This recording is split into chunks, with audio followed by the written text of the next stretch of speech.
দর্শক, শাহজালাল আন্তর্জাতিক বিমানবন্দরে আছেন সহকর্মী তাইফুর রহমান তুহিন, সেখান থেকে সরাসরি যুক্ত হচ্ছেন তিনি। তুহিন, স্পিকারের দেশে ফেরার ব্যাপারে কি তথ্য রয়েছে আপনার কাছে, জানাবেন। ধন্যবাদ আপনাকে। যেটি বলছিলেন যে আসলে চিকিৎসার জন্য স্পিকার থাইল্যান্ডে গিয়েছিলেন। থাইল্যান্ডে যাওয়ার পরে তিনি কিন্তু জানেন যে এর মধ্যেই কিন্তু বাংলাদেশে একটি তথ্য মানুষের কাছে আসতে শুরু করেছে যে রাষ্ট্রপতি পদত্যাগ করবেন, এবং যেহেতু তিনি যদি রাষ্ট্রপতি পদত্যাগ করেন সেক্ষেত্রে সাংবিধানিক বাধ্যবাধকতা রয়েছে যে বাংলাদেশে স্পিকারের কাছে তার স্বস্বাক্ষরিত যে পদত্যাগপত্র সেটি পৌঁছাতে হয়। তো সেক্ষেত্রে স্পিকার দেশের বাইরে রয়েছেন। ধারণা করা হচ্ছে আসলে এই ইস্যুটি হয়তো তিনি সফর সংক্ষিপ্ত করে বাংলাদেশে আসতে পারেন, এমন ধারণা করছেন অনেকেই। তবে আমরা যেটি জানি যে স্পিকার কিন্তু সেই 12টা 40 মিনিটে তার ফ্লাইটটি হযরত শাহজালাল আন্তর্জাতিক বিমানবন্দরে অবতরণ করার কথা রয়েছে।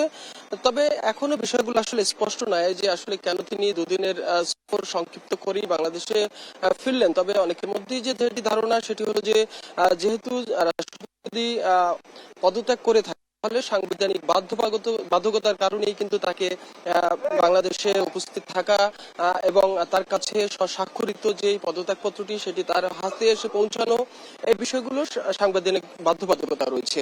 আপনি জানেন যে যদি এইটি সত্যি হয়ে থাকে যে রাষ্ট্রপতি যদি পদত্যাগ করে থাকেন তাহলে কিন্তু জানেন যে সংবিধান অনুযায়ী তিনি রাষ্ট্রপতির দায়িত্ব পালন করবেন, অতিরিক্ত দায়িত্ব পালন করবেন যতদিন না নতুন রাষ্ট্রপতি নিয়োগ করা হয়, নির্বাচিত হয়। তবে সংবিধানের এই বাধ্যবাধকতাও রয়েছে যে রাষ্ট্রপতি যখন পদত্যাগ করবেন তারপরে 90 দিনের মধ্যে স্পিকার তিনি অতিরিক্ত দায়িত্ব পালন করবেন রাষ্ট্রপতির, এবং সেই সাথে 90 দিনের মধ্যেই রাষ্ট্রপতি নিয়োগের যে কার্যক্রম সেটি সম্পন্ন করবেন, এবং নতুন রাষ্ট্রপতি নির্বাচিত হওয়ার পরেই কিন্তু তিনি তাকে ক্ষমতা হস্তান্তর করবেন অথবা তিনি রাষ্ট্রপতি হবেন। এই বাধ্যবাধকতা কিন্তু রয়েছেন। ধারণা করা হচ্ছে যদি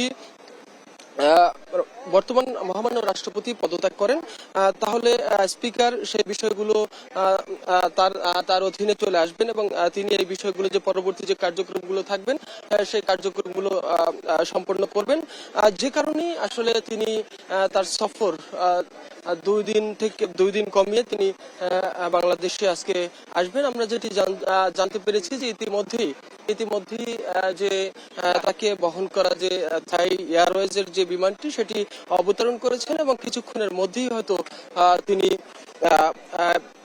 বিমানবন্দরের যে ভিআইপি গেট রয়েছে সেখান থেকে তিনি বের হয়ে যাবেন। এবং যতদূর জানি যে আমরা এখান থেকে তিনি সরাসরি সংসদ ভবনে যাওয়ার কথা রয়েছে। তবে তিনি এসে আনুষ্ঠানিকভাবে গণমাধ্যমে কথা বলবেন কিনা একটু এখনো স্পষ্ট নয়।